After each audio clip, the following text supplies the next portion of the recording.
Hey there, Blazer fans, and welcome to episode 30 of The Dragon's Den, a podcast for those that bleed green and gold. Today, I have one of the original dogs of the UAB football defense. I'm talking about Mr. Curtis Jeter. Curtis and I had a great discussion, and I really hope you guys enjoy. Before I start the episode, be sure to stick around until the end for another This Week in Blazer History segment. Thanks for listening. All right, Blazer fans, I've got my guest here for episode 30 of The Dragon's Den, a former nose guard for the UAB football team from 1995 to 1998, Mr. Curtis Jeter. Curtis, how you doing tonight, man? Pretty good, Will. How are you? I'm doing great, man. It's awesome to have you on. And we were talking a little bit in the, I guess the pre-show about the our connection, both growing up in Montgomery. But yeah, man, you were a crazy player for the Blazers back in the late 90s. It seemed like we got a lot of good reception about about you being on the episode. So I'm thrilled to have you on and get to know you a little bit better. Right. I'm excited to be here, man. I've waited for this, Well, let's get into it, man. You're from, like I said, you're from Montgomery. You went to Jeff Davis High School in Montgomery. UAB was a very young program at the time. What schools were looking at you coming out of high school, and what made you choose UAB?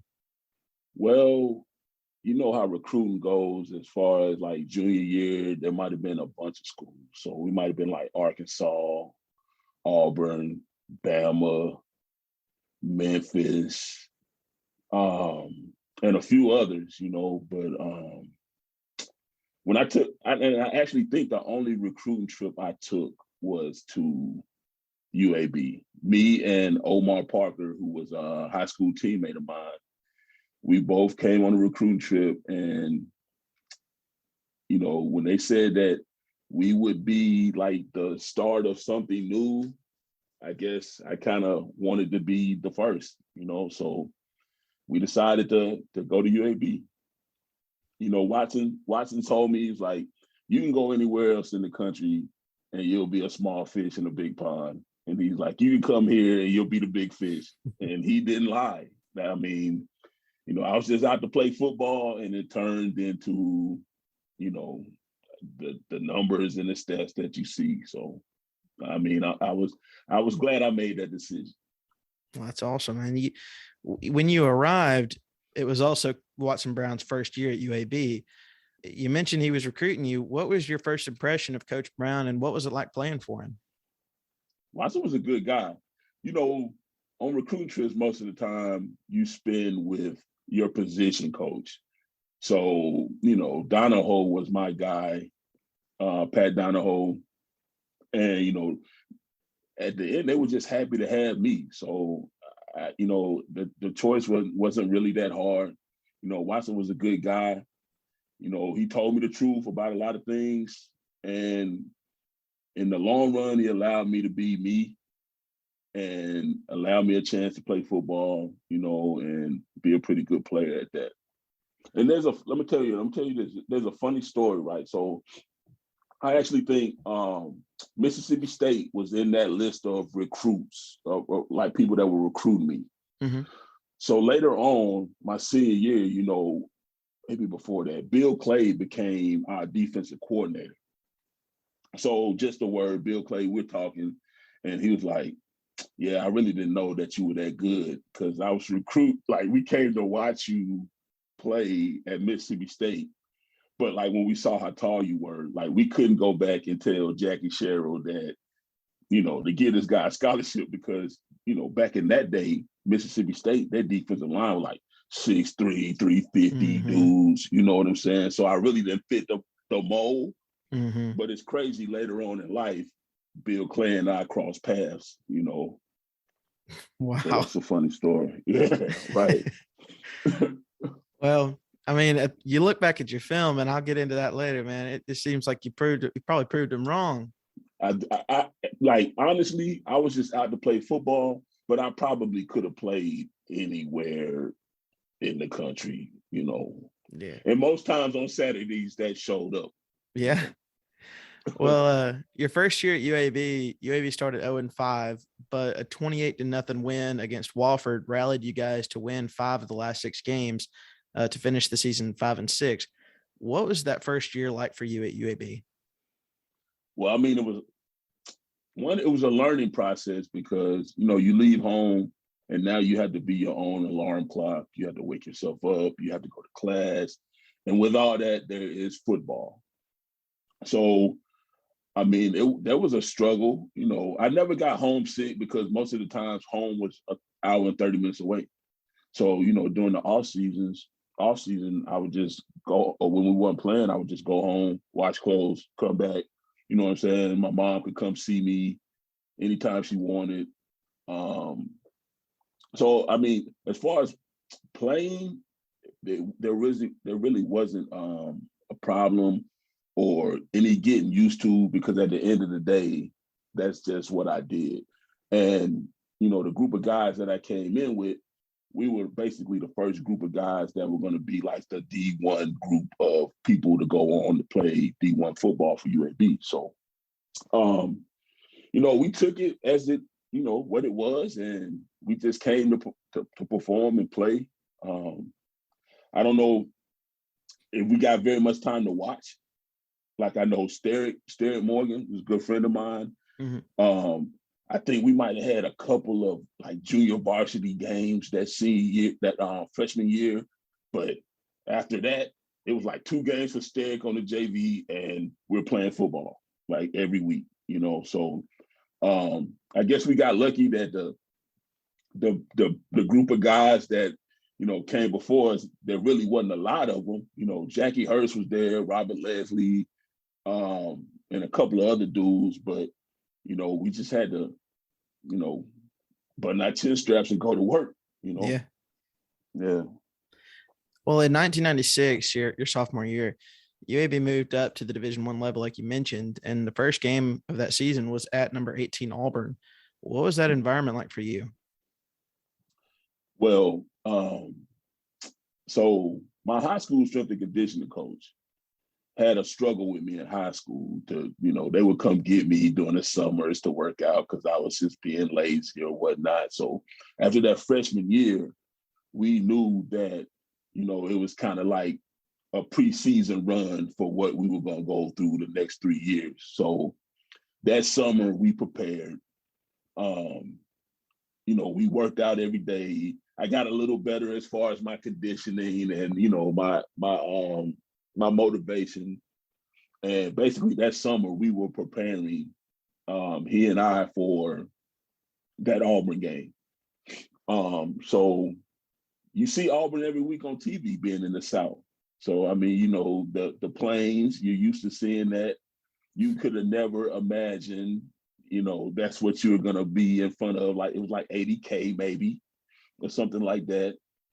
It was an awesome game. Like, most of the games that we played, we were in until the ones ran out of gas. Mm-hmm. So actually, I think we took that game. It was 9-0 going into halftime. So, we fought hard.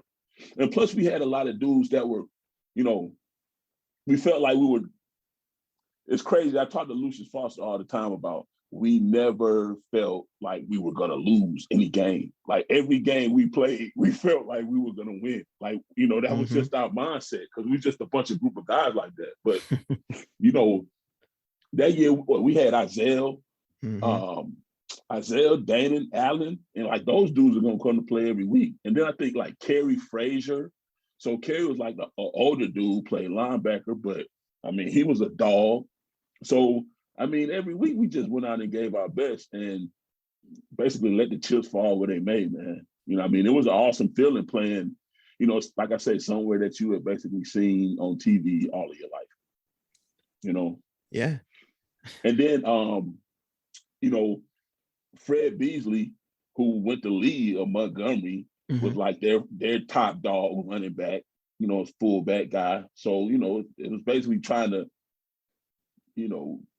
going up against slay all the demons from like my sophomore year or junior year in high school, when Fred Beasley like ran over us at Crampton Hall. So we were just basically out there trying to prove him wrong again,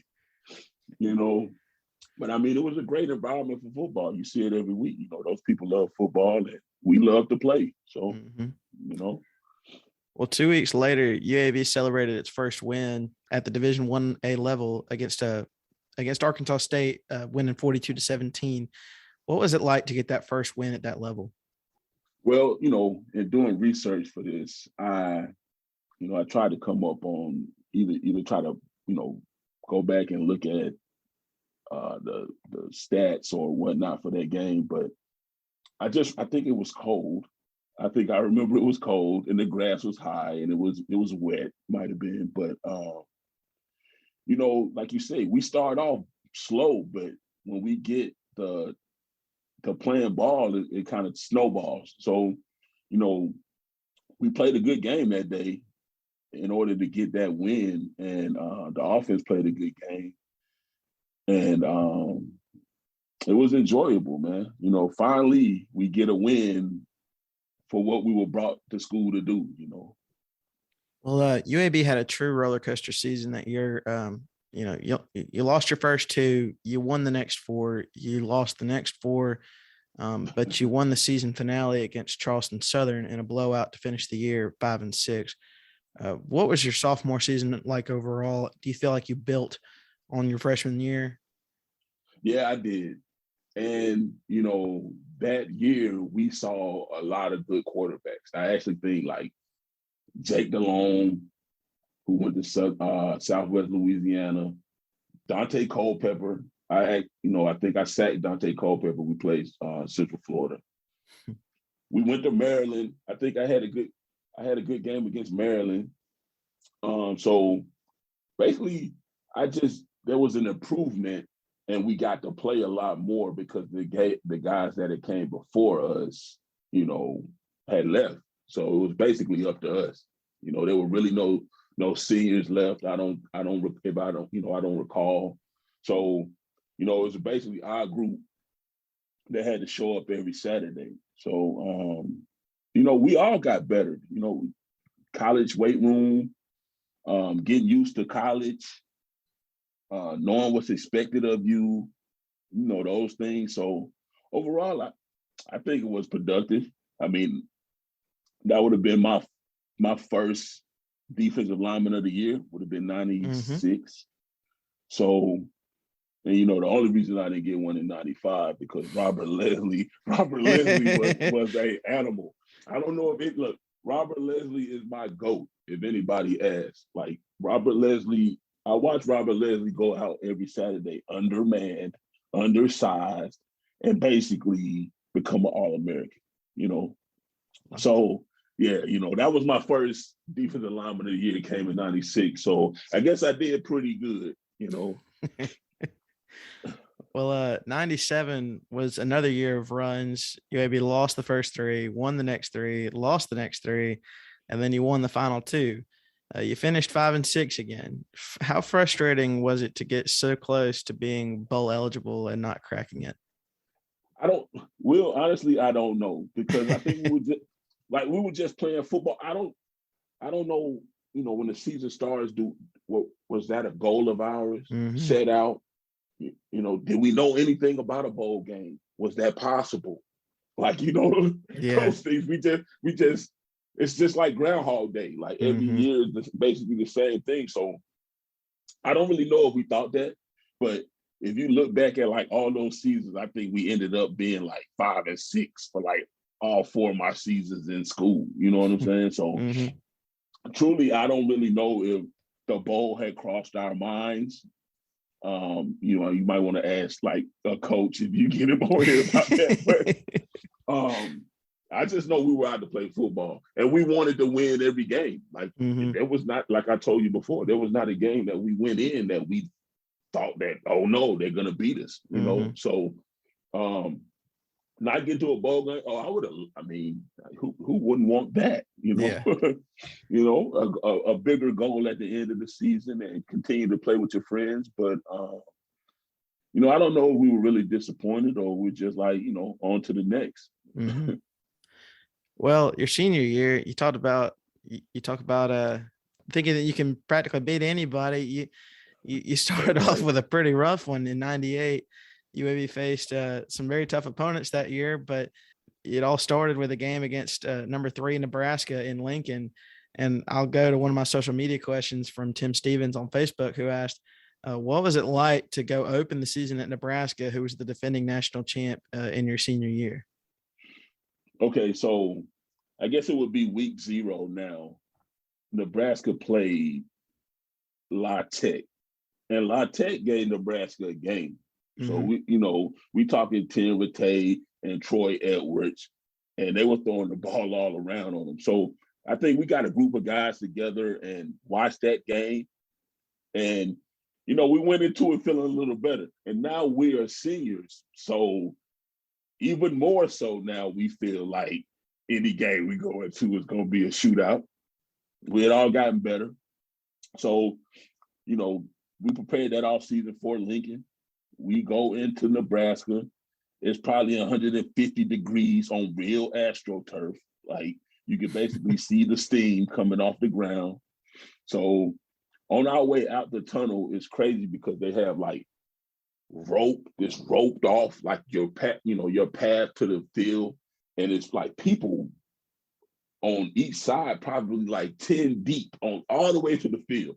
So I guess they're kind of like checking us out before the game to see the size or whatnot of these guys. So, these Nebraska people are like loyal fans, like these are diehards, So, we go out. I guess we passed the eye test because I want to say that game, like the Auburn game, was close into a point. We fought them all game. I actually think their quarterback got hurt, who was like up for the might be Scott Frost, who was actually their coach now, was their quarterback. Or maybe one I can't remember what the quarterback. Eric Crouch. Eric Crouch, I think. But anyway, they had a All-American fullback.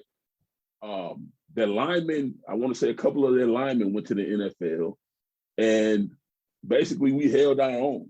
I think after the game, Nebraska center was like, I was one of the best nose guards he had ever played. And we're talking about a guy that played like Florida State. These playing big time people, right? So yeah. So we went out and gave it our all. And then after that game, you walk back into the locker room and there's still people on the side, like 10 deep. So they like clapping for us and applauding us, like we had won. So it was a great experience, man.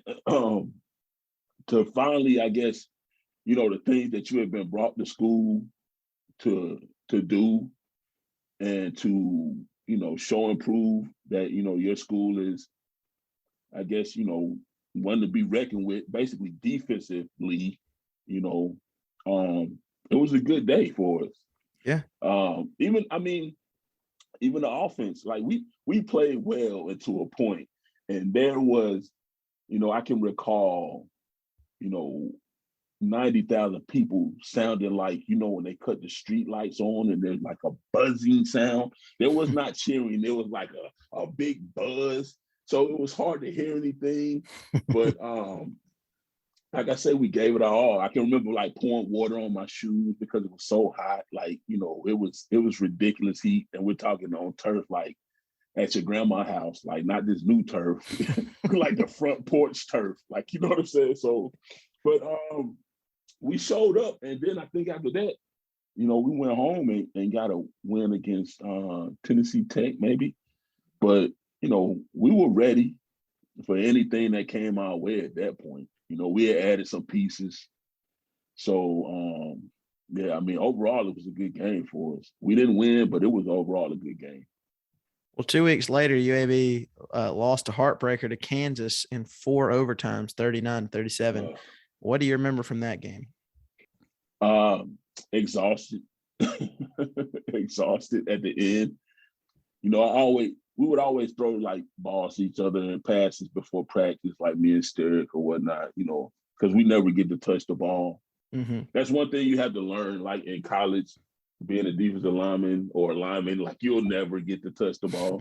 So the only time you're going to get it is before practice. So, we would practice catching passes before practice. And I can remember, like, that was a good game for us. Like, we played really well. And I want to say that the third overtime, I had a chance, like, to end the game on a pass that was tipped. And I think by this point, like uniforms are sweaty, uniforms are wet, gloves are wet. So I think actually Eddie Freeman might have tipped the ball, and the ball came down in my hands, and I dropped it. And then I want to say after that, they might have kicked the field goal to win the game, something like that. So, I mean, it was a good game for us, but we just couldn't get the win. Well, as I said, UAB faced some tough opponents that year. Nebraska already, but you that included your tough opponents. It included number 21 Virginia Tech and number 2 and eventual national champion Tennessee. Right. Your final game of the year, you left it all out on the field with 4 tackles for loss against UT Martin. Even though UAB didn't make a bowl, what was it like to go out with a win and have a huge game to end your career at UAB? It was important. You know, at this point, you know, you feel that you're really unstoppable as a player. It was pretty tough to block me at certain points. I know Virginia Tech, which is, this is funny, you know, because most times I'm not like the tallest guy, but I'm sure when they're watching film on us and they see me running around, they will figure that I'm a lot bigger. So we play Virginia Tech at home. That was homecoming out, I think, my senior year was Virginia Tech. So we go out to midfield as the captains, and these 2 linemen like turn each other, and they're like, "Oh, like look how short he is." Like, you know what I'm saying? Like, this is funny. So I'm just like, that's the kind of thing I got majority of my career was that. So we played Virginia Tech. We did pretty good, and then we went to Neyland to play Tennessee, which was, I mean, you know, for us not to be in the SEC, we played a couple of SEC teams that was like, you know, like we didn't get like, well, we got Vandy one year, but we didn't get like the bum teams, you know, like we playing, like Tennessee was coming off a national championship or about to win the national championship. So, I mean, and they were littered with, you know, NFL players. So, I mean, and that game, you know, we held on also, but, you know, that last game, I actually think it was at the Hoover Met, my last game in college, senior day at the Hoover Met. You know, at this point, I was just, you know, I was trying to give everything I had to the program and just continue to build. You know, I didn't know where it would lead. You know, I saw 2 dudes before that go to the NFL. They played DB, of course. So, you know, we just wanted to go out and give our best effort all the time, no matter really who we were playing. You know, that was instilled in us.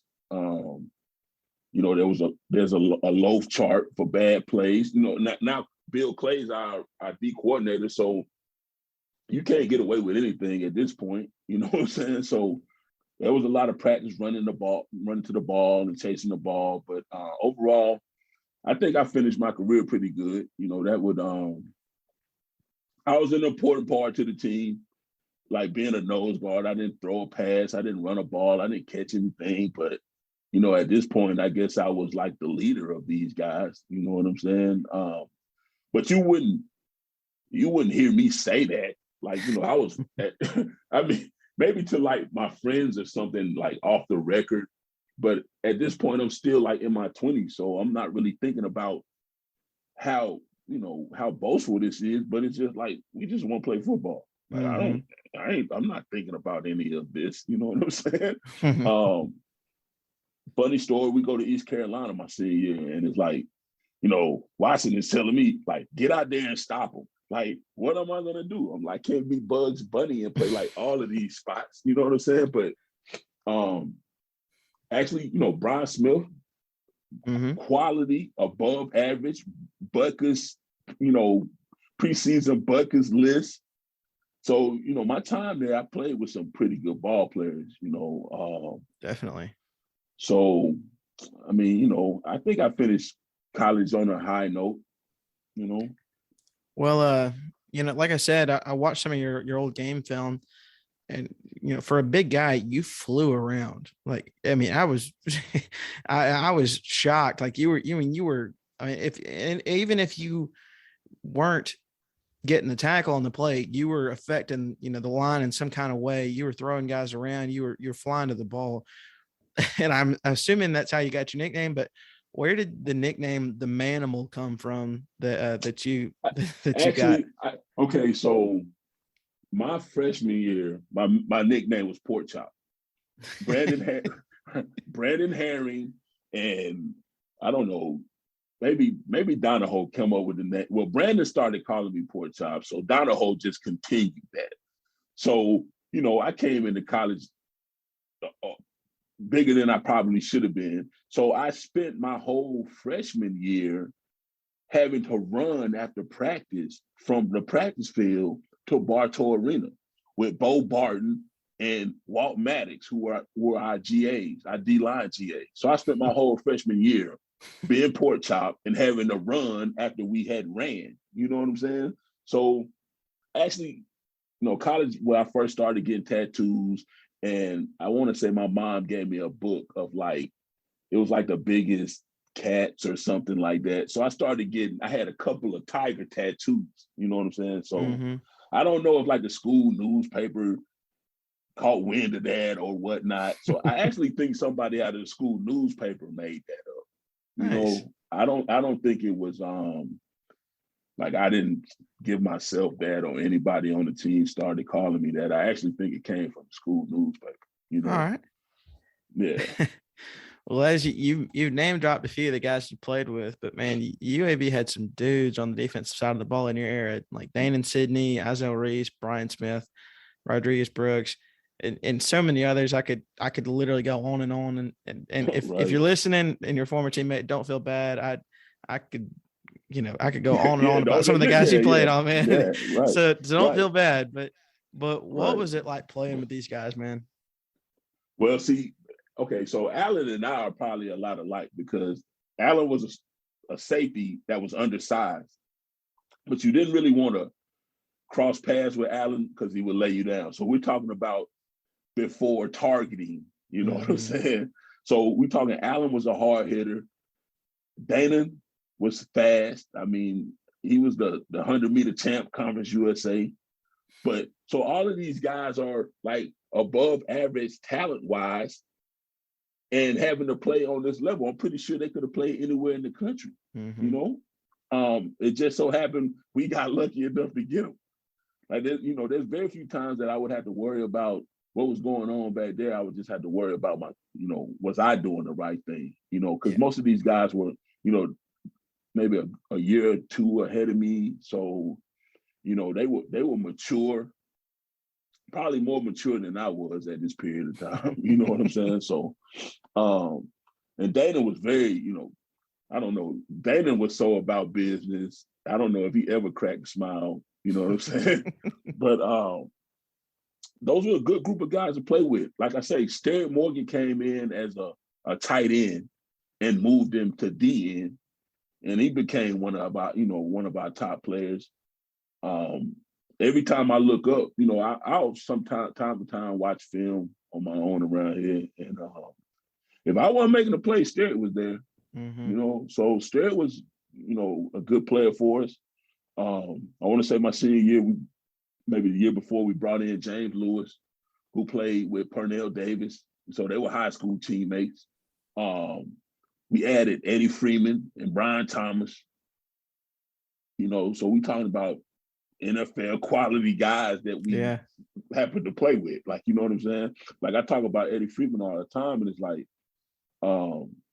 actually me and Reggie King, who was a good friend of mine, we Reggie, you were 6'5", 250, freakish athletic.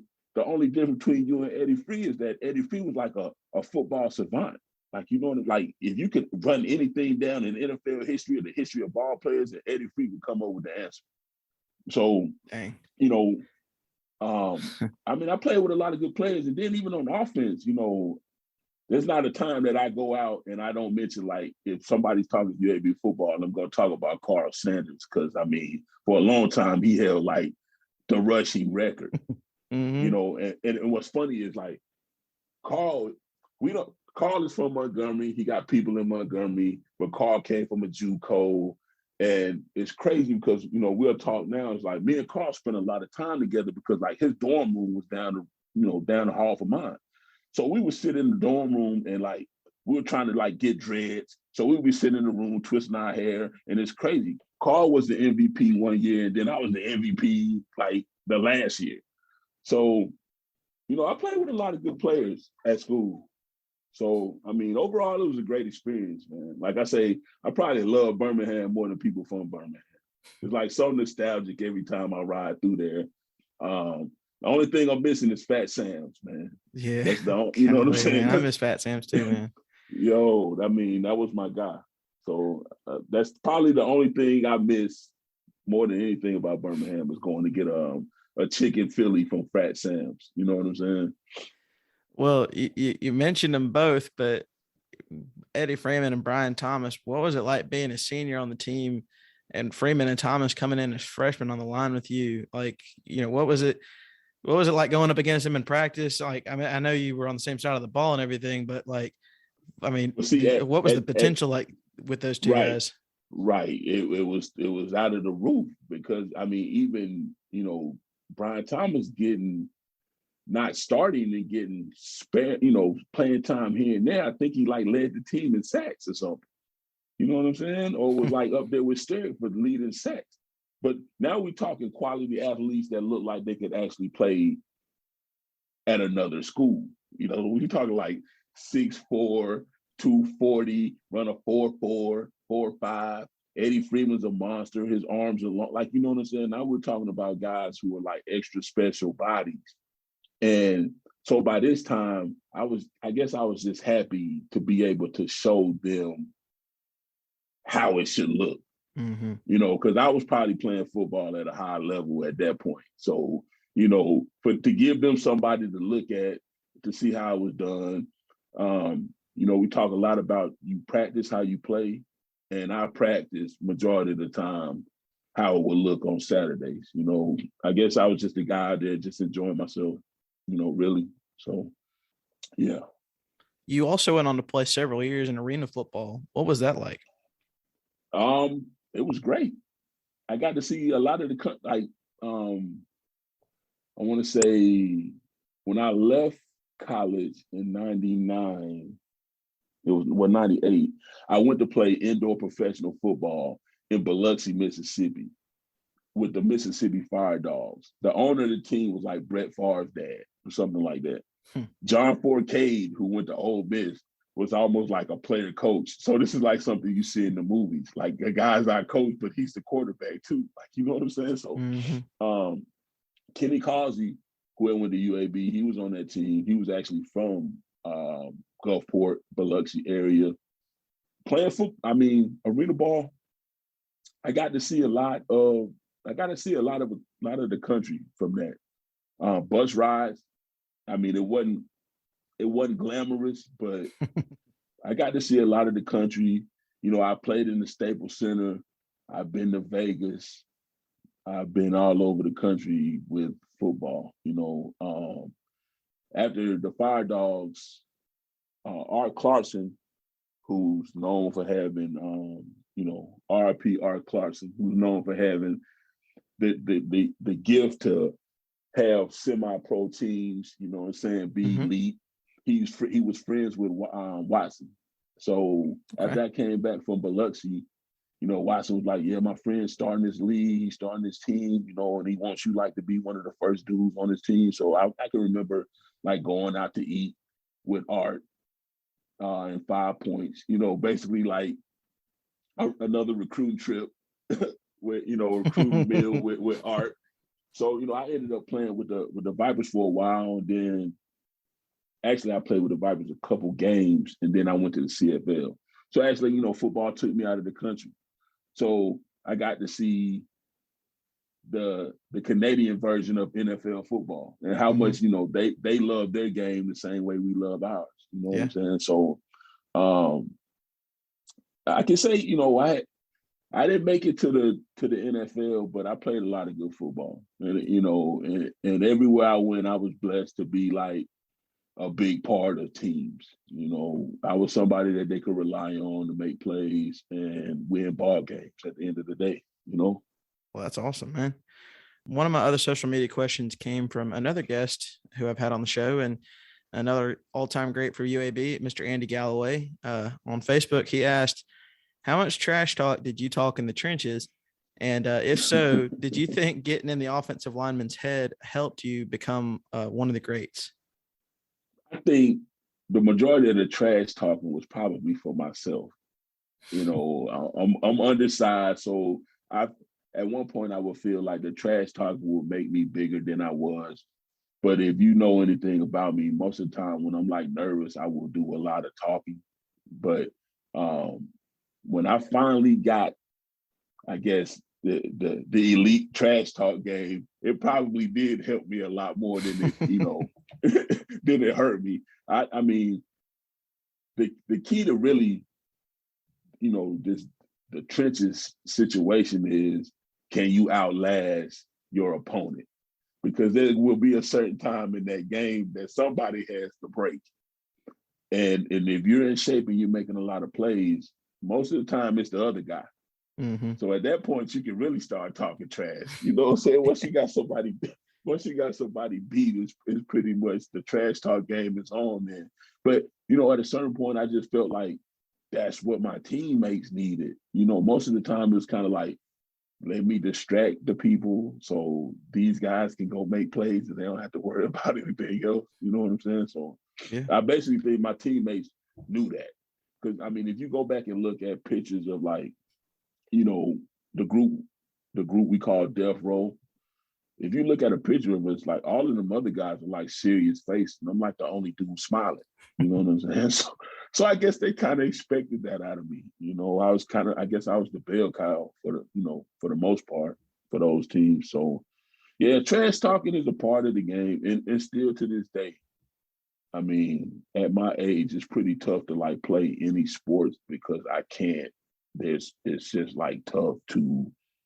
It's just tough. Like it's tough not to be that guy, and the older you get, your body catches up to you. But it's just like I can't play anything just for fun, so I just have to stop playing. Like there's no way I can make it not personal when it's not. It shouldn't be personal at the why, But I mean, I guess that's just the competitor, man. But yeah, trash talking, I love it.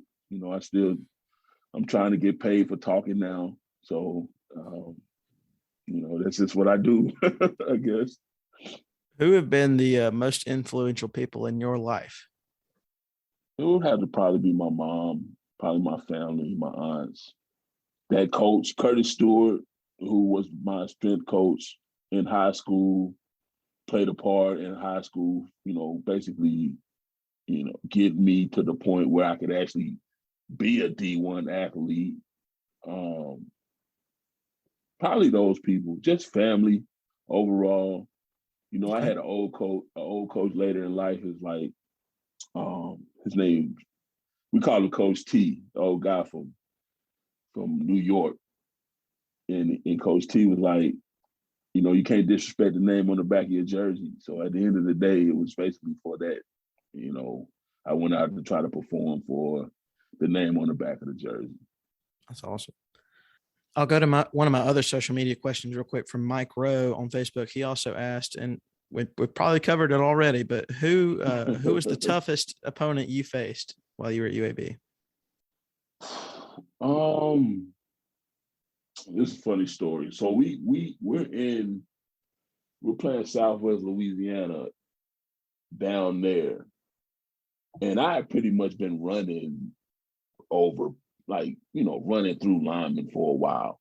We get there, and the first quarter, like, I couldn't get anything off. I don't know these people. I don't know the names of these guys, but I couldn't get anything off. Like, you know what I'm saying? They were blocking me to death. And I was almost emotional about it. So I go to the sideline, and Coach Bush, who's passed now, RIP Coach Bush, Marcus Bush. So I'm like, Coach, yo, I can't get anything going. So he's like, what you gonna do? You gonna quit? Like, you know what I'm saying? You just gonna give it up right now? So the more, I went out there, I got a couple plays in, and then finally I started to take control of the guys that would like dominate me. But I would have to say like Tennessee's line was huge. Those were huge guys. East Carolina had good ball players, good linemen. Nebraska, all of the top schools that you could imagine. Mm-hmm. But there was a certain point that it was just pretty hard to block me anyway. Like it didn't matter. Like my height played a part in that. Something that people would be like, "Oh, you're undersized, you're too short." Actually, that was the only way I was able to make my living is because those guys that are 6'4", 6'5", they can't get down on my level, Mm-hmm. and my feet were quick. So, you would say the top schools, their linemen were good, but overall, every Saturday looked up for me. We didn't get the record didn't show that, but I was pretty hard to block at the end of the day. And they say, everything's not as good as you think it is and not as bad as you think it is. So I think sometimes along those lines, I probably didn't play as well as I thought I did, and it wasn't as bad as I thought it was. So, One of my other questions comes from, he was a teammate of yours for at least a season, Cedric Buchanan. He was a guest on the show as well. Oh, I love Butte, man. I love Butte. Bute's a real one. Right. He asked him, was Coach Henry your favorite? I don't know about Coach Henry being my favorite. Probably Brian Bozeman's favorite. Like, I talk a lot about how kids today are like so sensitive. Mm-hmm. I couldn't imagine that. Like Coach Henry was brutal. Like Coach Henry did not play. Like Brian Bozeman used to catch it from Coach Henry every day. You know what I'm saying? So overall, Coach Henry was a good dude for me because I didn't have to be in the meeting room with him. You know what I'm saying? And if I was doing what I was supposed to do, I didn't get I never got, called out for it. So Coach Henry was cool with me. You might want to chase some of the dudes that was in the meeting room with him, but overall, he was cool with me. So how is life now, Curtis? How's life going for you? It's pretty good, man. Raising a 3-year-old little girl, Coy. Just trying to improve daily on that. Really no complaints. The body's catching up with me, but overall, man, life's pretty good. That's good, man. How can my listeners engage with you? Well, of course, you can check my the music out. The artist name is European Bees. If you just go to my Facebook page, there's some links there that you can catch up with the music. I have a clothing line called No Scout Team that I sell merch from that. So yeah, I'm pretty easy to find on that end. Like if you just follow me on the Facebook, I got links to like Instagram and all the music pages. And if you want some shirts or something, I can, DM me. I can get you the link for that. So that's awesome. Well, I have one more question for you. It's a lighthearted question, something I do for all my guests to just kind of keep you on your toes. I'm basing this question off of a similar question I asked my last guest, Tyler Madison. He was a former UAB basketball player. If you could go back and build a perfect UAB defensive line with players past or present, who would you want on the line with you? Jeez. Of course, Josh. Well, I'm probably gonna only say the people like I played with. So I'm gonna say Robert Leslie at defensive end, Josh Evans probably at the 3, me at the nose, and we could run a 3-man shift on the other. So Sterick, Morgan, Brian Thomas, Eddie Freeman. So you can pick from those 3, but the other 3, I'm gonna have to roll with because I saw Robert Leslie do so much work. Mm-hmm. And I didn't get to see Josh, but I know Josh was a dog too. So yeah, it would have to be Leslie and Evans and me, and you can pick the other 3. All right. I mean, Let the fans there was, pick. like you said, there was no shortage back then. You had, I mean, there was some, I hate that it was right when I was born because Yeah. I don't remember any of it, but, Right. but man, But yeah, most that of the, was, most of those teams were like built off of like the defense oh and the yeah. defense up front. So Oh like yeah. even after me, you got Rodney Jones, Marlon Bush. Mm-hmm. You know, you got like those guys were solid players too. You know what I'm Yeah. saying? So most of the time, the defense is what carried us, and it was most time the defensive front. You know, the steel shield and death Mm-hmm. row. So yeah. Well, Curtis, man, I really appreciate it. You gave some awesome stories. I know my listeners are going to really enjoy it. So, I thank hope you for so. all your contributions to UAB football, and you playing your part in history. And thank you so much for joining me in the episode. Right. I appreciate you having me, Will. We all want our flowers while we're here, man. Mm-hmm. So this was important. Um, I'm happy that, I'm proud that I was one of your dad's favorites, man, and, RIP to all the people we lost. Yeah, definitely, man. Thanks Yep. again, and go Blazers. Go Blazers. All right. I want to thank Curtis for his time and playing a big part in UAB football history. Judging by the amount of engagement I saw when I announced him as my guest, I know he is very well loved in the UAB fan base. He was one of my dad's favorite all-time football players. He always lit up when he talked about Curtis. So thanks again to the Manimal, or Pork Chop, as many called him. It was a very fun talk.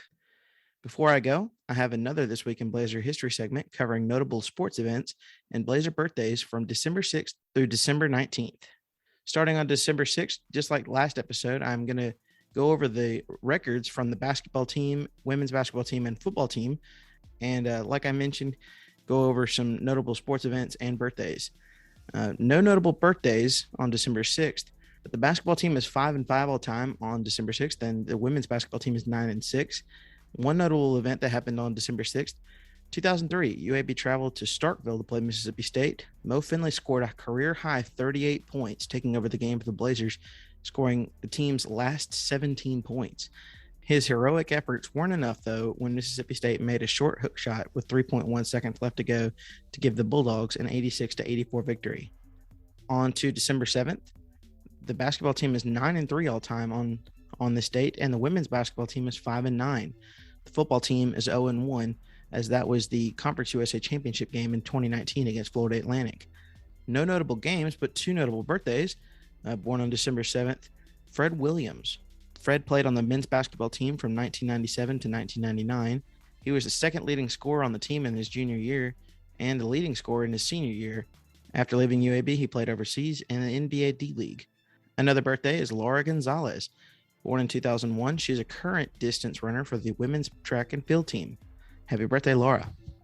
On to December 8th, the men's basketball team is 9-4 all time on this date. The women's basketball team is 5-4. One notable birthday, Sam Hunt. Sam played quarterback for the football team from 2005 to 2007. Is now a country music star. Happy birthday, Sam. One notable game in 1988, it was UAB's second all-time game at Bartow Arena, and it was almost an embarrassing loss. The opponent was Alabama State. The Hornets led 80-70 with 4 minutes left to go in the game. However, Andy Kennedy and Larry Rimbert took over the game, scoring UAB's final 17 points between them. Kennedy hit 3 consecutive threes, and Rimbert pounded the ball inside, going to the line 4 times.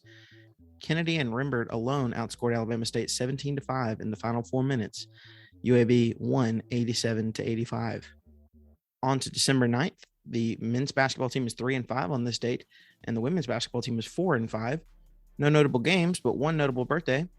Born in 1987, Tyler Marsh. Marsh, the son of former UAB assistant Donnie Marsh, was a walk-on at UAB for 2 years from 2006 to 2008. Happy birthday, Tyler.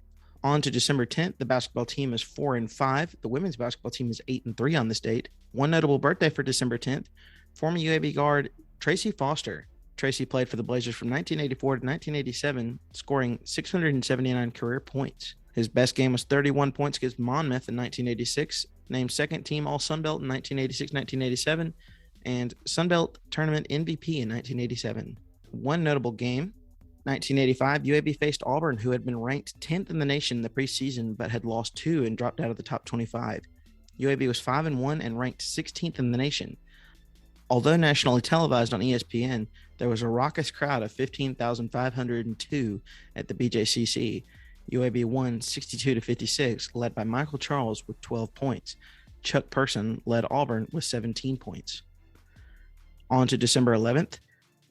The men's basketball team is 4-1, and the women's basketball team is 3-1. No notable birthdays, but two big games to note. On December 11th, 1993, Gene Bartow obtained his 600th career victory against Hawaii, winning 79-59 in the United Airlines tip-off in Honolulu. At that point, only 16 other coaches in history had reached that milestone. Coach Bartow finished his career with 647 wins. And in 1999, and probably the greatest individual performance ever by a Blazer freshman, 5'10" Mo Finley, a player virtually no one had recruited out of high school, went off for 32 points against Fresno State in the Arby's Hardwood Classic at the BJCC Arena. Finley had had a good game in high school championships at the BJCC earlier that year, and Murray Bartow decided to offer him a scholarship. No one else had recruited him. In this game, Finley scored the last 10 points of regulation to tie the game and send it to overtime. The Blazers won in overtime 102-99. Mo Finley was carried off the floor by his teammates in celebration. On to December 12th. The men's basketball team is 5-4 on the state. The women's basketball team is 4-3, and the football team is 1-0. And that win came against Rice in 2020 that secured the Western Division title for the UAB football team in a 21-16 win. Two notable birthdays on this date. Former UAB football tight end Sam Accurcio. Sam played for the Blazers from 2008 to 2012. Happy birthday, Sam. And also, born in 1959, former UAB coach Mike Anderson. Anderson coached at UAB from 2002 to 2006, exciting old fans and creating new fans with his electric form of basketball. He notched an 89-41 record at UAB, taking the Blazers to the NIT quarterfinals, NCAA Sweet 16, and 2 NCAA tournaments before leaving for Missouri. Happy birthday, Coach Anderson. On to December 13th. The men's basketball team is 6-1 on this date. The women's basketball team is 4-10. No notable birthdays, but one notable game. In 1983, UAB traveled to Mississippi State to play the Bulldogs, who had just upset number 4 Memphis State. Only 2,245 State fans were at the game. Jerome Mency led the Blazers with 20 points as UAB won 55-53. On to December 14th. The men's basketball team is 7-3 on the state. The women's basketball team is 5-4. I guess we can say two notable birthdays for this date. Born in 1999, current UAB football defensive back C.D. Daniels. Happy birthday, C.D. And born in 1994, that would be me. I'll be celebrating my 27th birthday on December 14th. But enough about me. One notable game on December 14th. 1991, UAB hosted Minnesota, coached by former WKU coach Clem Haskins. Both teams had only one loss. UAB was undersized, with their tallest player being 6'7". Minnesota started 2 6'8" players and a 7-footer. It did not matter to Elbert Rogers, who scored 32 points, 26 of them in the second half, as UAB won 86-80. On to December 15th, the men's basketball team is 9-4, and the women's basketball team is 9-2. One notable birthday, former UAB football wide receiver and legend for his Hail Mary catch against Troy, Jackie Williams. Happy birthday, Jackie. Two notable games on this date. In 1984, UAB beat East Tennessee State 72-57. The significance: after the game, East Tennessee State boarded a charter flight to Oxford, Mississippi, where they were headed to play Ole Miss. As the plane neared Jasper, an engine caught fire and the plane with 39 passengers had to crash land at the Jasper airport. The plane went off the runway, players broke out windows and dove out of the plane. Everyone was out of the plane within 20 seconds of the crash landing, seconds before the plane burst into flames. 14 people were treated for minor cuts and burns, but thankfully no serious injuries. Also on December 15th, this one was a big one for my childhood. In 2007, UAB played Kentucky at Freedom Hall in Louisville, Kentucky. Robert Vaden scored a career-high 33 points, including a three-pointer with 1:15 to go to put UAB ahead. The Blazers had trailed by 14, but went on a 16-0 run, holding Kentucky scoreless for over 5 minutes. Vaden had only 5 points at halftime, but shot 8 for 10 in the second half. He was 7 of 11 from 3 and 6 of 6 from the line. Ed Barrios, who only played 9 minutes due to a sprained ankle, hit 2 free throws with 21 seconds to go to give UAB a 79-76 victory. On to December 16th, the men's basketball team is 9-4 all time. The women's basketball team is 7-1. No notable birthdays, but two notable games. 1988, UAB beat Florida A&M 93-56. This game was part of the UAB Classic, the first tournament played at Bartow Arena. In this game, Alan Ogg set the UAB record for block shots in a game with 12. He was 2 blocks short of the national record at the time, which was 14, held by David Robinson of Navy. Coach Bartow did everything he could to get Ogg the national record. He gave him 1 minute to rest in the second half and then told Ogg to go back in and block everything you can. Ogg ended up with 14 points, 12 blocks, and 10 rebounds, the first ever triple-double in UAB history. And in 1993, UAB picked up their first win at Auburn in 3 tries by the score of 69-65. Another record was set in this game with Wesley Person scoring 44 points, 34 in the second half for the Tigers. He set the record for the most points ever scored against UAB by an opposing player. At one stretch, he scored 27 of Auburn's 34 points. The game was not as close as the score indicates because Person hit a 3-pointer with 12 seconds to go and then another with 2 seconds to go. Gene Bartow called it a superhuman performance. And one notable birthday from December 16th, Richard Jones. Jones played for UAB from 2002 to 2006. Happy birthday, Richard. December 17th, the men's basketball team is 8-3 all time, and the women's basketball team is 9-6. 2 notable birthdays on this date. Born on December 17th, former UAB football tight end and current assistant tight ends coach at UAB, Tristan Henderson. Happy birthday, Tristan. And the other birthday, Archie Johnson. Johnson was a 6'8" center from Memphis, Tennessee, who played for the Blazers from 1983 to 1986, scoring 443 career points. On to December 18th, I'll start with the birthdays. One notable birthday, former UAB football defensive back Marshawn Diggs. Happy birthday, Marshawn. The men's basketball team is 10-3 on this date, the women's basketball team is 12-3, and the football team is 2-0. The first of those 2 wins came in 2018. UAB defeated Northern Illinois 37-13 behind 227 receiving yards and 3 touchdowns from Xavier Ubosi to give UAB their first bowl win in program history. And the second came in 2020. UAB earned their second Conference USA football championship win on the road at Marshall. UAB was led by Spencer Brown, who had 149 yards on the ground, and Trey Shropshire, who had 180 yards receiving and 1 touchdown. UAB won 22-13. And on to the last day of our This Week in Blazer History segment. The men's basketball team is 8-3 on December 19th, and the women's basketball team is 12-3. One notable birthday, former UAB football wide receiver Nick Kuhn. Happy birthday, Nick. And 2 notable games on December 19th. The first was a loss, but it has a crazy story behind it. In 1987, UAB, Georgia, and New Orleans traveled to Tokyo, Japan to participate in the Phoenix NCAA Ball. The day UAB traveled to Japan, a 6.6 earthquake hit Japan, but the 18-hour trip and jet lag apparently caused everyone to sleep through it. The 3 teams played in a round-robin style tournament, and UAB faced off against Georgia first. Georgia won 85-66. But in 1992, UAB played Prairie View A&M, winning 111-61. Prairie View A&M would finish the season 0-28. It was UAB's 300th win as a program. UAB was reported to have reached 300 wins in just over 14 seasons, faster than any Division I program ever. And that's going to do it for This Week in Blazer History and episode 30 of the Dragon's Den. Be sure to follow my social pages at Dragon's Den EFEL on Facebook, Twitter, and Instagram. I just had another Friday giveaway, and I'm announcing the winner today. That's Saturday, December 11th. Congrats to the 3 lucky winners who are all going away with 2 tickets to the Independence Bowl. On my social pages, you will see game day content, episode announcements, and be on the lookout for my next Friday giveaway. Thanks again for listening. I'll see you all for episode 31 coming soon. Good night, and go Blazers.